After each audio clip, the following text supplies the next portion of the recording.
Behind me is the best version of the new Tundra. I'll include a link to the Orem Toyota's website in the description down below. They're providing us with the truck. Also include a link to my car buying guide. Let's get into it.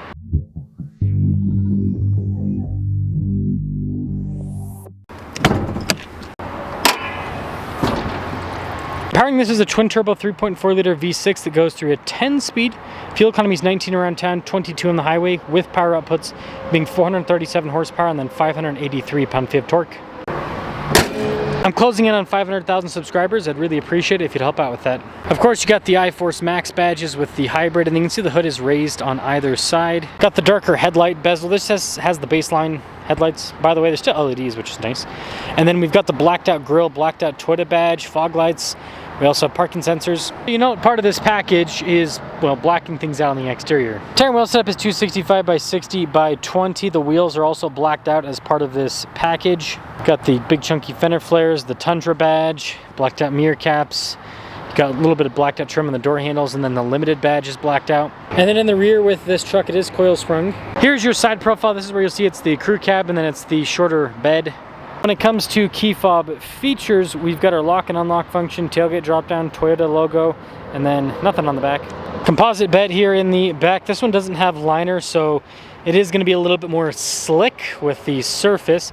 And then I think this is auto raise for the tailgate too. Yep, fancy. On the driver's side, there's a button to lower down the tailgate right there next to the tail light. You got more parking sensors here on the back bumper. And these Tundras can tow about 10,000 roughly. That's all for the exterior.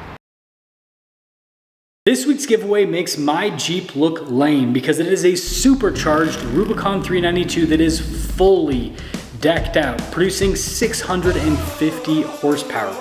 Now, not only can you win this Rubicon 392, but part of the giveaway is also $26,000 in cash to help pay for the taxes.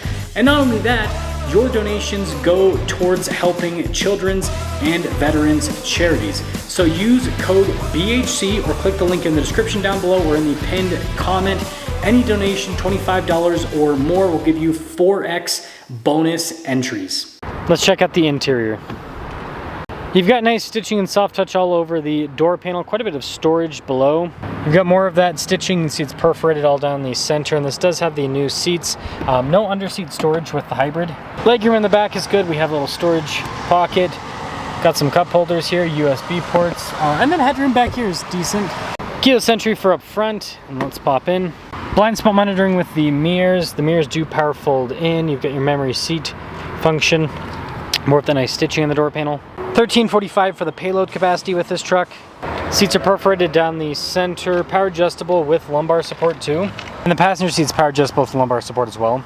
You got some controls on the left side of the steering wheel, like your heated steering wheel button to turn on the cargo light, turn off the safety tech. Look at that, blacked out stop start button. Now when it comes to the steering wheel itself, perforated on either side. You've got practical controls on the front face, including for your adaptive cruise control, your lane departure. You've got your volume and voice command controls on the other side. Stocks there on the back too. Full digital gauge cluster in the center, and you can change the information that's displayed depending on what you're looking for. This will also let you change the drive mode of the truck, well, at least see it rather. This has the 360 camera system, lots of different angles, good resolution with the whole camera setup too. As for the rest of the infotainment system, there's a shortcut bar on the side, and the bar itself, I mean, you can see it takes a second sometimes, but overall responds quickly. Below that, we've got physical buttons for, well, the volume, USB on either side, and then your climate. Your heated and ventilated seats are in that area, and then just below that, you've got like your tailgate drop down, stability, and then that's for the camera.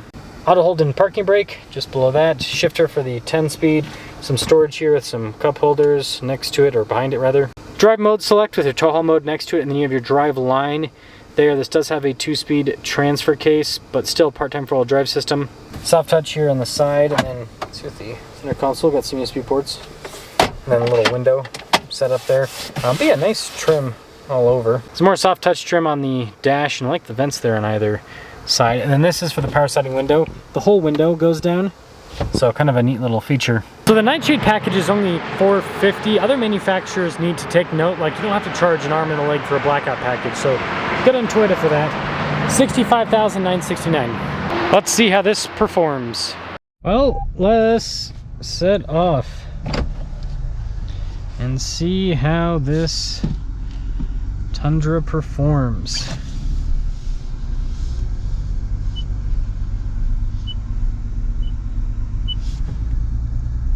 The screen's so big. I'm obviously doing that long-term test on the LX, and it has the same software, but it's like a much smaller unit, and I think it's much more reasonably sized. This is a lot of screen. A lot of screen. And the seats are comfortable. I don't understand why Toyota went to leather seats. I thought the Softex stuff was fine, but apparently they feel the need to do the leather, which doesn't look bad. I mean, it looks good. See how it holds up over time, right? And maybe that's what people wanted. Who knows? I feel like, I don't know, I feel like most people don't care if it's real or fake with leather, unless it's like a super high-end car where you're paying, you know, like, I don't know, like a Rolls Royce. It's like you pay to get nice leather in that, right? But for a pickup truck, people are like, hey, is it comfortable and is it durable? Oh, it is? Cool. I don't care what it is. You know what I mean?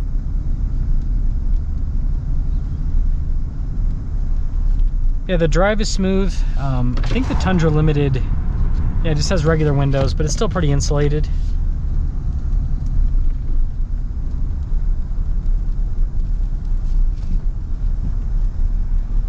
And the torque that this provides is phenomenal. I mean, you, like, driving around town, you're like hovering under 2,000 RPMs the whole time, if the engine's even on. And then, I'll tell you, the passing power with this powertrain, it's great. It's really solid. The only downside of this powertrain is the top end is kind of weak. When I say top end, basically, you want the vehicle to shift before 5,000 RPMs, because above 5,000 RPMs, it just kind of feels abrasive and the power kind of goes away. And it makes sense because you probably have like no hybrid boost at that point, or barely any. And, you know, being a V6, V6s just don't have a top end. They just don't. If you want a top end with a 6-cylinder, you either go flat 6 or inline 6. And being a truck, well, yeah, inline 6 is the way to go. But, you know, Toyota didn't do that for some reason. Who knows why? Super smooth. Again, so much torque. When this powertrain first came out, I tested this back to back with the non-hybrid, and I was like, I can't really tell a difference. Seems like it's pretty similar. But getting more experience with it, you do feel it. Like, and you kind of just got to look at the RPMs and you realize, wow, I'm kind of digging into the pedal more in the non-hybrid versus the hybrid. And now that they've made the larger fuel tank standard on the Tundra, it's like 32 gallons roughly. That means with this, I mean, you're able to get like over 600 miles of range. That is, you know, solid for a full-size pickup truck. I mean, that's what you see in some of those, like the Chevy diesel. You know, it's not too far off. So that's why I think this version of the Tundra is kind of a sweet spot. You get all the luxury, you got quite a bit of tech with it. Not too much tech, just enough. You get good looks in the exterior, and then you got the bigger fuel tank now in 26 and the hybrid, and so it's like good packaging. It's funny, Toyota does the best packaging with the vehicle that they are not winning. That's just how it works with Toyota. I don't understand it. Why does Toyota, it's like they put all this effort and energy into the Tundra, and it's not even #1 in the US. And then like you look at the Tacoma and it's like, they ain't even trying. They ain't even trying. And then the Tacoma, you know, it's like #1 mid-size pickup truck. It's like, come on, Toyota. It's like Toyota is best when they're an underdog, it seems like. I don't know why, but it seems like it's that way. Let me know your thoughts on the Tundra Hybrid Limited with the blackout package, but I think that reasonably priced for the blackout package, and yeah, just a nice setup in general.